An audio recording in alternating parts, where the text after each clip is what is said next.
So section 7.3 is multiplying and dividing rational expressions. So today we're going to do the multiplying and then tomorrow we'll do the dividing. So simplifying a rational expression usually requires two steps. Step one, factor the numerator and the denominator, and two, then divide out the common factors. So on the first one here, it says example 1, simplify x squared minus x minus 12 divided by x squared minus 9. So again, step 1 says to factor the numerator and the denominator. So we are going to see, let's see, so on the first one there, we're going to have x times x. Again, I told you to look at that sign right there. If it's negative, you know one's going to be positive, one's going to be negative. And what are factors of 12? That will give you a -1, and hopefully you'll tell me it's -4, and it's +3. On the bottom, we have x squared minus 9. Remember, that's a difference of two squares. So on that one there, we're going to have x plus 3 times x minus 3. And then step 2 says divide out the common factors. So the common factor in this case is x plus 3.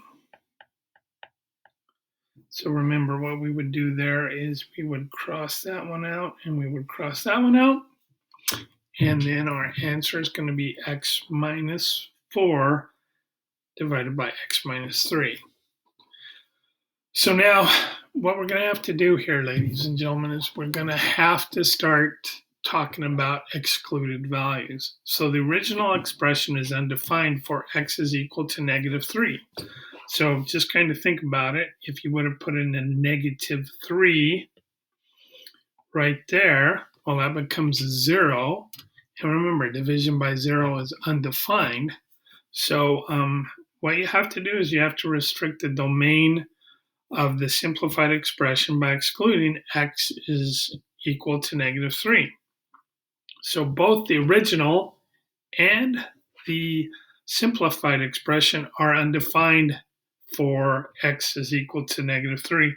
So remember here, the key here is it says both the original and the simplified. Since both of them have it, then we're good to just not list it. So basically what this is telling us here is we're going to now say, so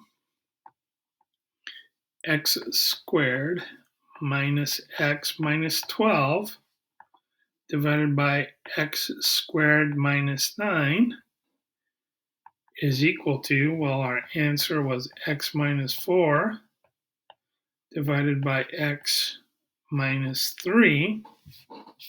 Again, since this one here, if we put a 3 there, well, we also have it in our simplified version there. So it's saying we don't have to do anything about that one, but we do have to state that x can't equal -3.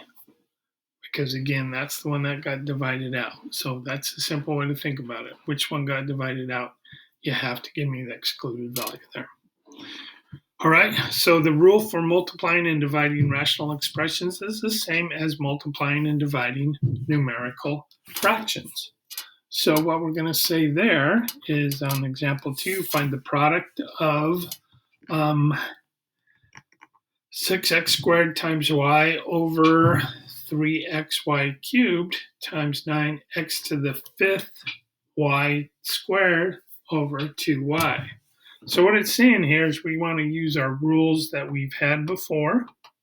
So we're going to be able to say that if I look at these ones here, so when the bases are the same, I will add the exponents. And again, if it's in numbers, we are going to take our numbers and we're going to multiply them. So 6 times 9 is 54. Again, when the bases are the same and I'm combining them, I will add those two. So that'll be 2 plus 5, which is 7.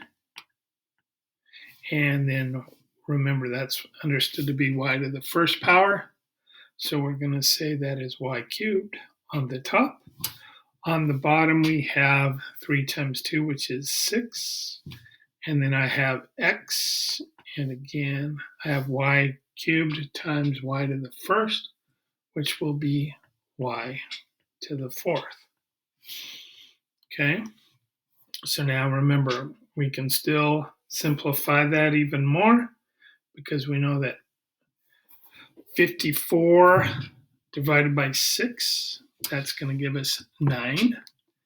And then remember, when the bases are the same and I'm dividing, I subtract the exponents. And same here. And the thing is, if it ends up being a negative number, you would put it on the bottom. So if we simplify that, well, 54 divided by 6 is 9. We have 7 minus 1, which is positive, so that would be 6. So x to the 6 would go on the top.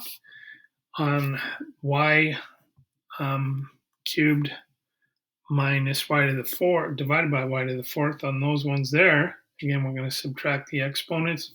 So 3 minus 4 is negative 1. Since it's negative, I would have to put it down below. And let me go back to my one that stays there. Okay. Now, same thing as on the last one there. What is the variable that went away?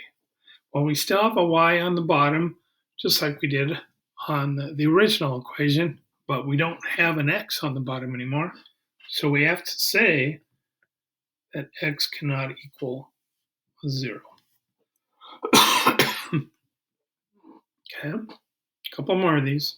And again, we're just doing the multiplication. We'll do the division tomorrow. So on this one here, now you're going to find the product 5x minus 5x squared over x squared minus 4x plus 3. And we're going to divide we're going to multiply that, by x squared minus 5x plus 6. And it's going to be, that one's divided by 5x. So what we have to do is start thinking of stuff that we can look at.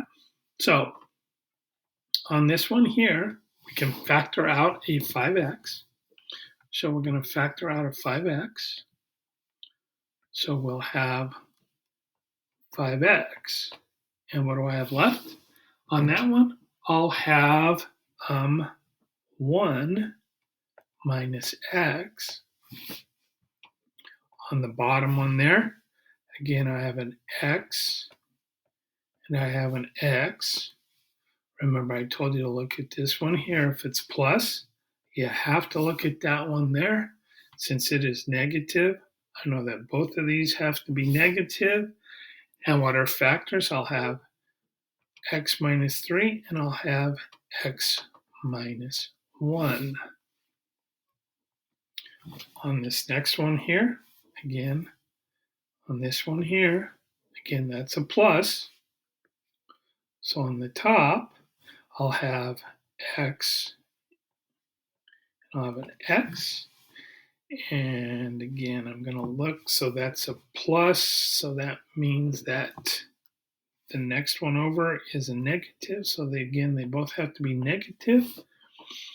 So on that one there, I'm going to have what? Let's see. How about, what are factors of 6 that give me negative 5? Well, that would have to be 3 and 2. And again, that's divided by 5x. So now let's go ahead and cancel out stuff that we have in common on the top and the bottom. So I hope you can see that I have a 5x here and I have a 5x here. As long as I'm multiplying, ladies and gentlemen, I can go ahead and they don't have to be one under each other. Okay? And then let's see here. I can get rid of this x minus 3 and this x minus 3. Okay? Now, let's kind of look at this here. If you look, I have an x minus 1 here. If I could make this be x minus 1 also, then I could get rid of those. Well, I can go ahead and do that because I can go ahead and factor out a negative 1 there. And if I factor out a negative 1, then that will give me a positive x minus 1. All right, so notice kind of what I did there. Since I did that, then this here is gone. And now I can cancel out those two there. And what do I have left? On the top, I have a negative 1.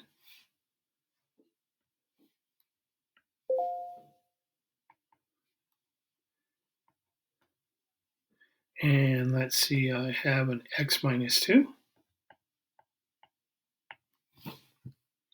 And that's all I have. So now notice everything underneath went away. So again, what would make the stuff underneath equal 0? I can't have that happen. Again, it's in the denominator and I can't have a division by 0. It's undefined.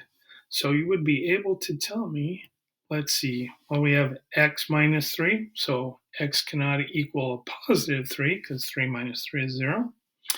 X cannot equal a positive 1. And let's see, 5 times x, well, that would be 0. So x cannot equal 0. And of course, I can distribute that negative through the parentheses, and I'm sure that is what they would want you to do. So you could write that as negative x plus 2, because again, I distributed that negative 1 through the parentheses. And again, those are our 3 excluded values because they're all on the bottom. And we didn't save anything from the first one. Okay, so hopefully you saw that one. Again, you're going to have a lot of practice on these here, people.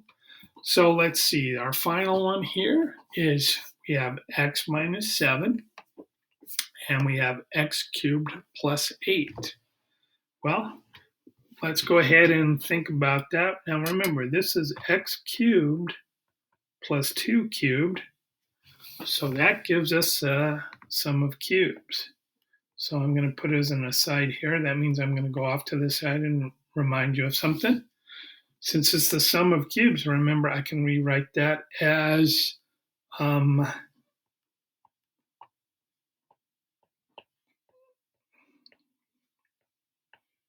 remember on that one there, I'm going to take our x and I'm going to take our plus 2. And then remember, I told you the easiest way to remember it is I'm going to have x squared. Now I take the negative of both of them. So I have a 2 and I have an x, and then I keep the positive as 2 squared, so that would give me 4. All right, so now hopefully you see that now. So I'm going to rewrite that.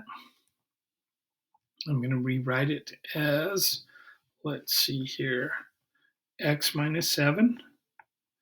And then I have, according to what we just said, x plus 2 over, times x squared minus 2x plus 4. On the other one here, again, if I want to write it as a fraction, I'll have that on the bottom. I have x squared minus 2x plus 4. All right, let's see on this one here.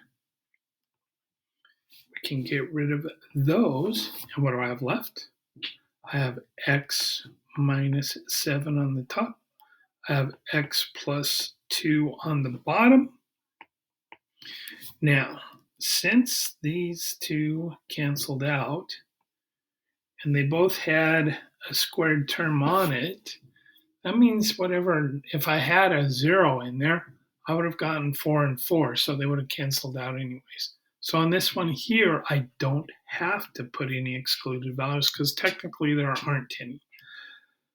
So that's my final answer. And let me put it in the right number. Okay, we're all done. I'm all done. You're all done. Do your homework. Thank you, people.